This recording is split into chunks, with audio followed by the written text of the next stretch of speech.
Dans la société actuelle, les hommes sigma ont acquis une certaine popularité, et nombreux sont ceux qui aspirent à incarner cet archétype.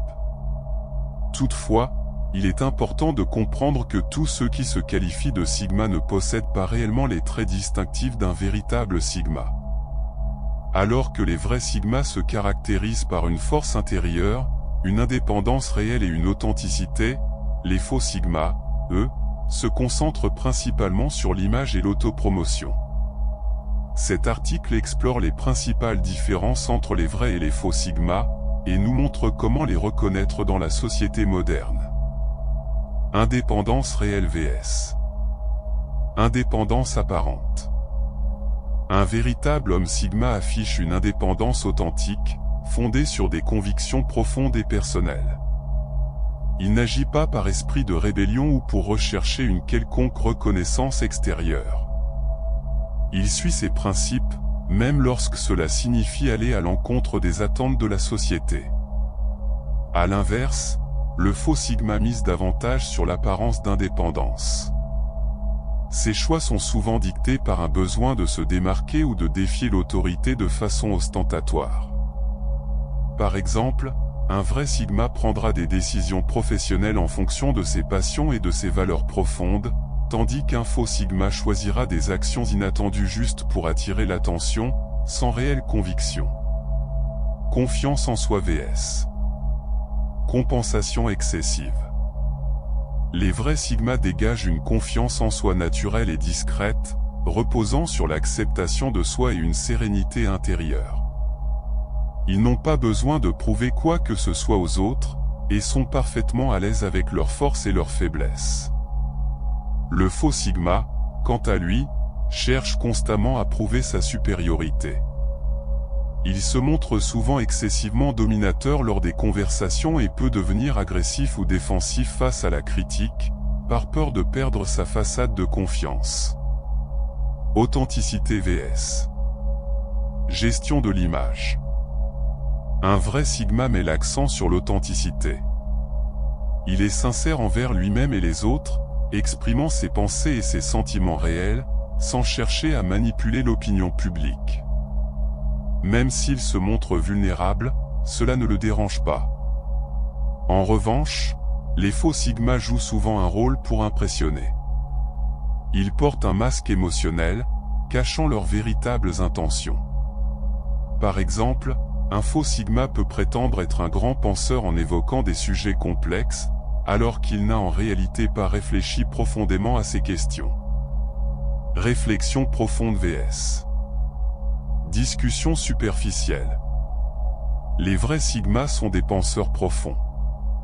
Ils aiment explorer des sujets qui ont du sens, tels que la philosophie, la psychologie ou des enjeux sociétaux. Leur objectif n'est pas de briller en société, mais d'apprendre et de comprendre le monde qui les entoure.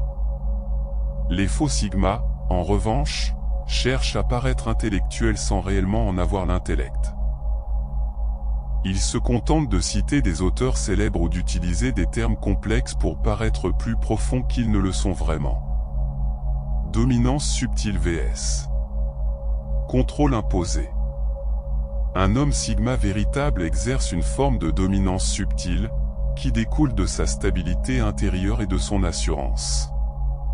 Il n'a pas besoin d'imposer son pouvoir ou de manipuler les autres pour se faire entendre. À l'inverse, un faux sigma tente souvent de s'imposer de manière agressive, cherchant à avoir le dernier mot ou à forcer les autres à lui donner raison. Cela peut se traduire par un comportement passif-agressif ou une volonté incessante de dominer les conversations. Communication respectueuse vs. Manipulation. La communication d'un vrai sigma est respectueuse et ouverte. Il est capable d'écouter les autres et de respecter des opinions qui diffèrent des siennes, sans chercher à les dominer. Un faux sigma, par contre, utilise souvent les conversations pour manipuler les autres ou se mettre en avant. Il ajuste constamment ses opinions pour plaire, et promet une loyauté qu'il ne tient pas nécessairement. Objectif à long terme vs. Ambition superficielle. Le véritable Sigma se fixe des objectifs à long terme et travaille dur pour les atteindre, guidé par une motivation intérieure profonde.